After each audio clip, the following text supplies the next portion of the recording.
নমস্কার বন্ধুরা, আপনারা কেমন আছেন? অ্যাকচুয়ালি আমি অনেক দিন ধরে রান্না ছাড়ছি না। আমার শরীরটা খুবই খারাপ ছিল, আর ইচ্ছে করে না। তো অনেক দিন পর আজ ফিরে এসেছি, আপনাদেরকে দেখাবো আমি কারি বানানা। তো এখানে আছে বেসন, আমি বেশ একটু গাঢ় করে গুলে নিয়েছি। তার মধ্যে লঙ্কা আর একটা পেঁয়াজ কুচি, হলুদ, নুন, একটু পরিমাণ মতন চিনি সব দিয়ে আমি ফেটিয়ে রেখে দিয়েছি। এটাকে আমি ছোট ছোট করে পকোড়া বানাবো।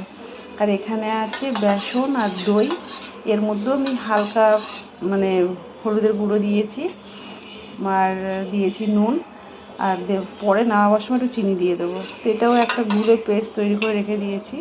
আর এখানে আছে রসুন 5টা, একটা পেঁয়াজ, আর আছে কারি পাতা।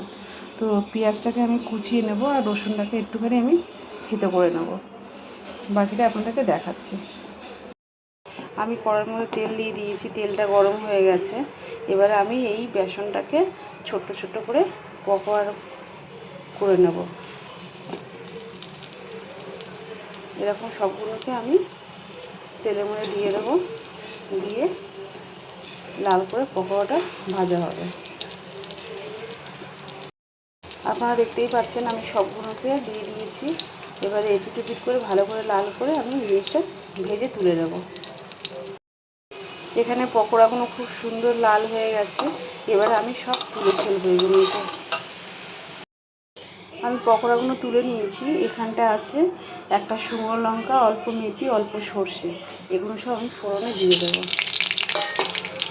এই ফোড়নটা খুব ভালো করে হলে তাহলে দিয়ে দেবো আমি এখানটা কারি পাতাটা।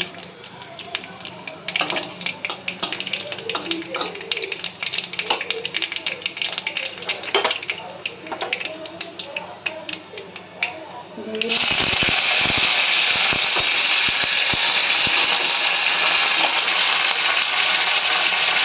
আর এখানে দিয়ে দিলাম 5টা রসুন, আমি থেতো করে রেখেছিলাম।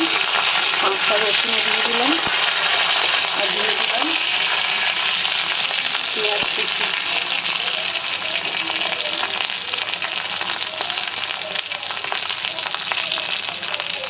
এই সবটা ভালো করে একটু লাল করবো আমি।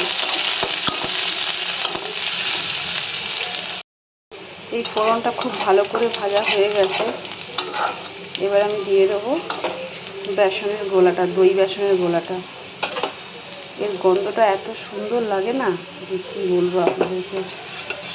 এই ফোড়নটা চূড়ান্ত গন্ধ হয়।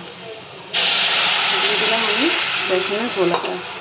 এর মধ্যে হলুদ, নুন আমি সব কিছু আগে থেকে দিয়ে রেখেছিলাম, গুলে রেখেছিলাম।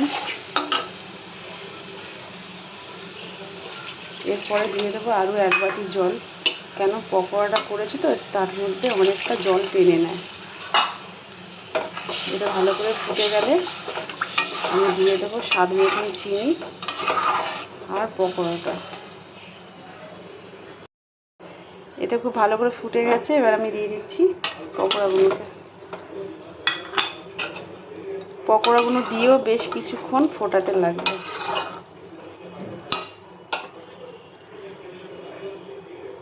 এটা খুব ভালো করে ফুটে গেছে। এবার দিয়েছি আমি 1 চামচ চিনি,